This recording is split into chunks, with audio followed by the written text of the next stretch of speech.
Zach text you. What did he text? You said how. Hello, everybody. Here we are today. We have a very special guest. We always got special guests, but this is a friend of mine, part of the family, one of the OTech pros. You all know him, Collins Manna. Anyway, I'm going to turn it over to Chris to introduce him, and then we're going to let this thing rock and roll. Go ahead, Chris. Well, good morning, everybody. Marty, I love you. Collins, I love you in the background there. I don't know a lot about Collins, but what he does for a living. I know that he's one heck of a guy. He's a great friend. He's passionate about ONPASSIVE.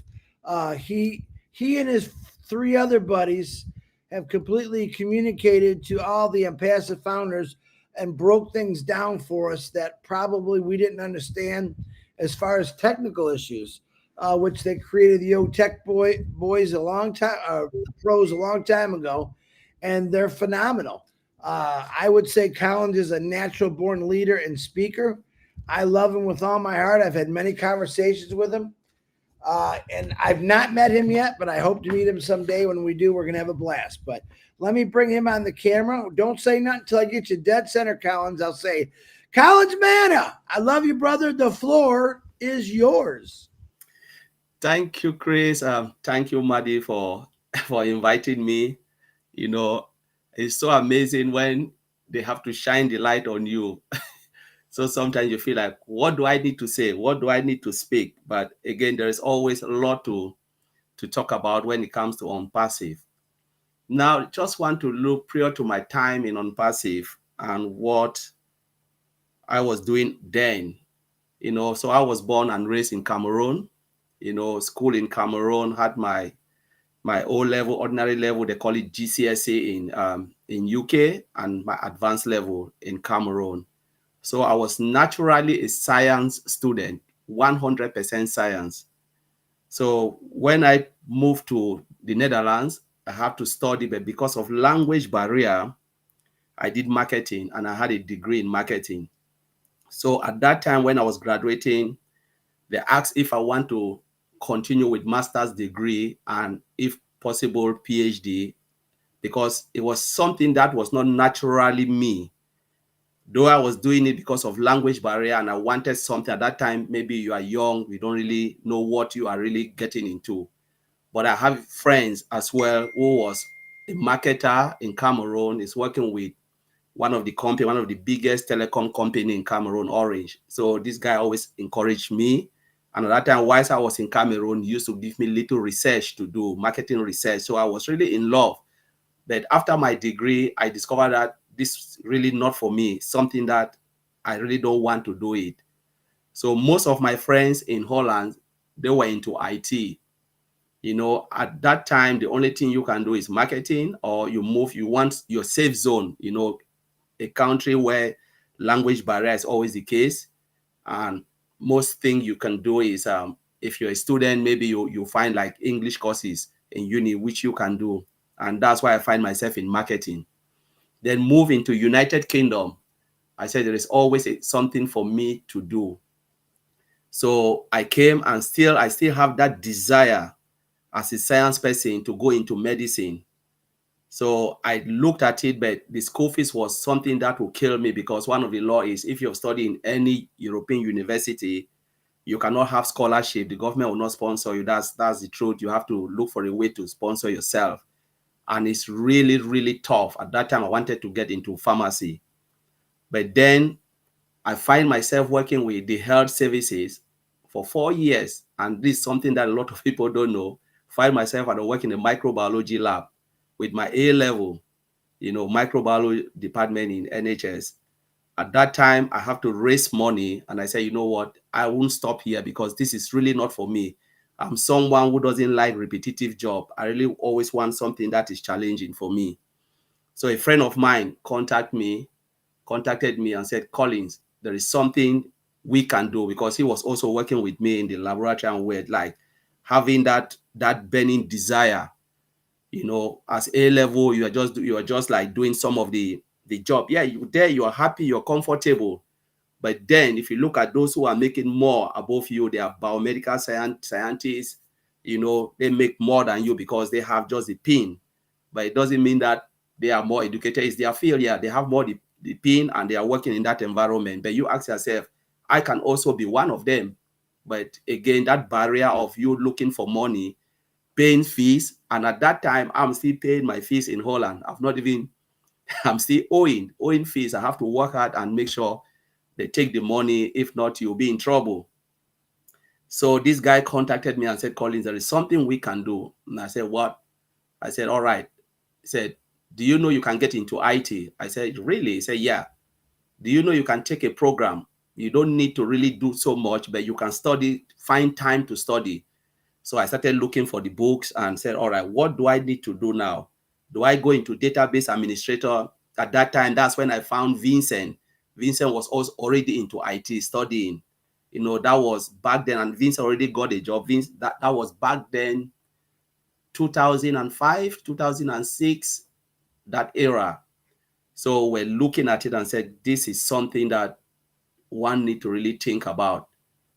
So there I get into IT, started studying, and I said, okay, to be on a site which I think I can grasp it as quick as possible whilst working for the health service, I find time to study on my own, you know, taking courses, you know, started moving into, I said, all right, the way I can get into it is to go into quality assurance.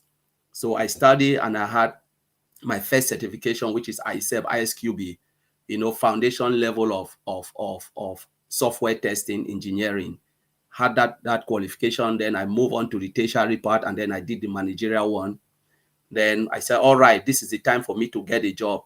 Whilst I was still with the health service, I said, all right, maybe this is the time to start to step out there, you know, get out and make sure you get something for yourself. I started with first line support analyst, you know, the support guys, you know, you pick telephone call, you diagnose problems, and then solve the problem for the customers, client, and so. So it started giving me broader knowledge on how the IT sector work. So I did that for 12 months, and I said, all right, this is it. Now I've put my foot on that door. I need to start to look for a quality assurance job. I did that, and I got my first role. So, and that was then opened a wider door for me to start to learn how technology is being built, you know, from scratch, or call it inception to delivery. So from then, I worked from like a junior quality assurance. I work up to main quality assurance, then move up to senior and lead QA engineer. Then from there, I started picking little stuff like, okay, how does the database work? How do things tie up together? So within the industry, I learned not only certain things, but the technicality within that particular environment. Then I said, all right, I will not stop there. Let me start to get more certification, as many as I can grab. So all my time, if I'm not working, I'm learning. You know, I did Scrum Master certification because at that time our company was moving, the second company was moving into Scrum delivery. Exactly what ONPASSIVE is doing, the methodology they are working on. I did that as well, and then become a Scrum Master just to assist the company on doing stuff. I did risk management for a company, for take it as a course, because the company asks us, anybody who want to do it. And every time when I hear about it, I'm excited and I want to do it. Did risk management, and I did different certification, database, and all of those. And then it happens during the COVID time, you know, 2000, that was 2002, 2020. At that time, I was looking, I said, all right, now this is not really enough. You either keep on studying and improving yourself, but how can one make more spending less? I started thinking about that. So there was a day, I'll remember this, when I was watching BBC in the morning, and there was this BBC morning show where they always talk about investment, and sometimes people talk about young people can make money. And then I look at some of the paper and I say, wow, so there are things that people can do to make money, but how do you do it? So I said, all right, one of my friends from US called me, said, Collins, do you know you can still make little money by trading? I said, really? He said, yes. I went online, study how to trade, then put some money on Forex, learn it myself, started trading, and then I said, no, Forex is not really good enough. Put a little bit of money. And I said, okay, I want to move up to start to trade with other things like commodity, gold, crude oils and stuff. Made some good money, but I lost most of the money that I made just by one night. And I said, wow. So is that how you can make a lot of money and with the twinkle of an eye, you lost it? And I said, this is really not on. So whilst I was thinking, I said, God, I will not give up. I will still do it because it was my own error, because I refused. I was really greedy. I said, it was my own error. Now I will find a way to make more. Then a friend called me again. He said, Collins, how is it going? I said, man, I lost all the money that I've made. This is really horrible. And I'm feeling sick now in my stomach. So he said, so this guy laughed and he said, you know what? That's how life is. You cannot give up, Collins. You just need to push on. And then he said, but there is something again I want to tell you, share with you. I said, what? He said, Go Founder. That was the time when we had that peak before the COVID. And I said, my friend, I don't want to really listen about this. You know what? I've just lost money. I hope it's not that trading thing you are talking again. So when he gave it to me, I put it aside. During COVID, again, he called me. At that time, I was hit with acute pneumonia, admitted in the hospital. It was really terrible. Even at that time, I thought I would die, you know.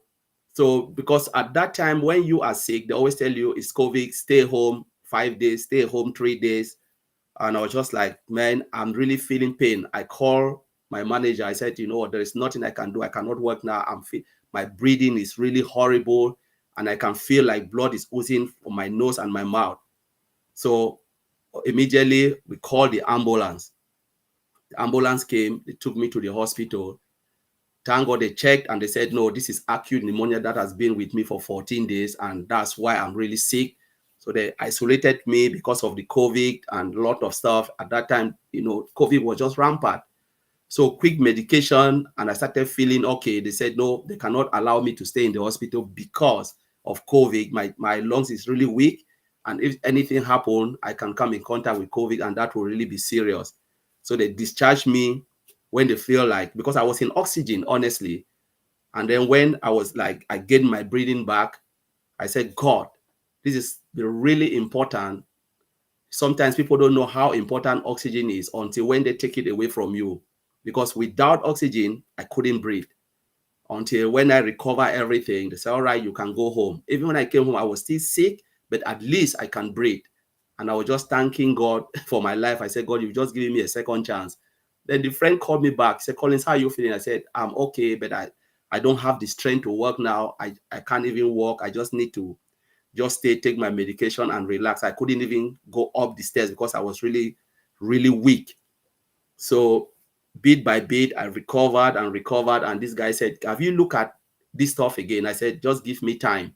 So around June, something just pricked my mind, said, just take a look, because this guy couldn't even explain what Go Founder is all about. So I took it, went and make my research. I go online, I said, okay, when I saw Go Founder ONPASSIVE, I said, wow. I look at that, the ONPASSIVE site. At that time, there was no product. It was just the architecture and what I actually want to do. I called the guy back after 2 months. You know, it was June. He gave me around April, May, June. Yes. I said, I've looked at that thing. This really makes sense. I said, have you really taken a look? He said, no, you tell me. I said, well, I know you are not, you don't have any idea when it comes to IT. You are not from the IT background. But if they put this together, to me, I believe it will be one of the biggest IT company mankind have ever seen.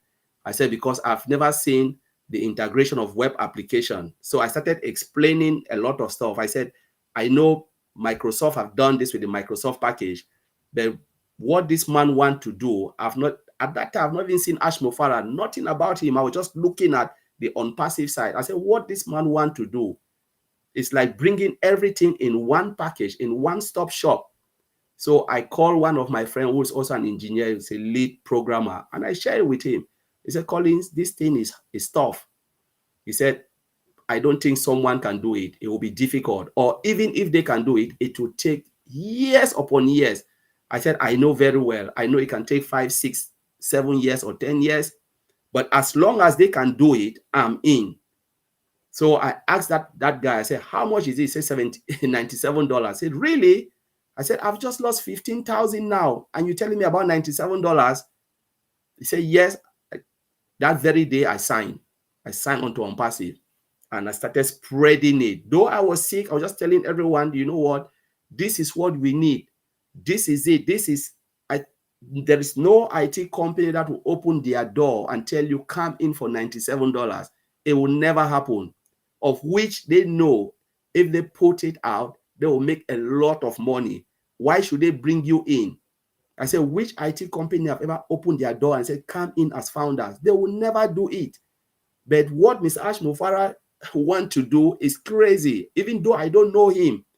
But I'm still thinking, I hope he will not turn one day and say, I don't need you guys, because that was my fear. I said, because nobody will give this thing for free, because I was just looking as a free ride for an IT company that can sit and make hundreds of millions going.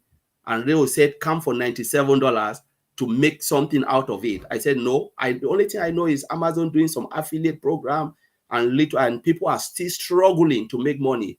I said, Amazon, Jeff Bezos will not open the door and say, come and sit quietly. I will share the world with you. It will never happen. But Mr. Ashmufara, this man, this is what he wants to do. You come and sit still, drive everything for you, traffic, build the product, send customer, and the only thing you can do is to take money, go home. I said, this is something that has never been done before. First, the technology is not easy to build, and now we are seeing this coming. So it was just something that I sat and I was thinking, though I was sick, but I was thinking, I said, God, thank you, because this is what we need. Then there is no point going back to trade again, because my mind was, when I get well, I will still go back and trade and make money. Trade and trade and trade and make some money, extra cash whilst I'm working. But if this is really true and it is there for us, why wasting my time trading? I can concentrate on my job, and I know someone is taking care for something bigger than me, and not only for me, but for all those who want to come in, and that is really my story, Chris Johnson, and I will leave it there on you and MARTY to take it.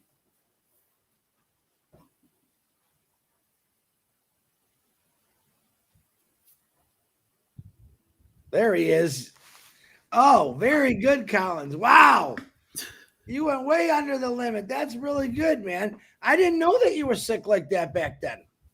Oh, it was crazy. It was really crazy. I almost died, honestly. He told me about that when I first met him. I went, oh my God. Yeah, bad. Blood coming out of your nose and stuff? Yeah, my nose and my mouth, I was really bleeding. My whole lungs was gone. He was dying. You were dying. Yeah. Without a doubt. Yeah. That ain't good. I'm sure glad you stuck around for the greatest time of your life here. Yeah. But Collins, listen, I want to tell you something. I love all the tech guys, the tech pros, my brothers, but you have stood out amongst them. You've kept this going. All of them are great, and I'm not knocking anyone. You have stayed out. You have stood through and through. You basically have been by we have been by your side the whole time. We've had many conversations. We brought you on our lives. You speak so professionally, and what a lot of people know now and ONPASSIVE, but anyone new that's watching, Collins is a huge techie. He knows all about IT. You heard his background. You wanted to be a doctor? Is that true? Yeah. I had a mission to study pharmacy.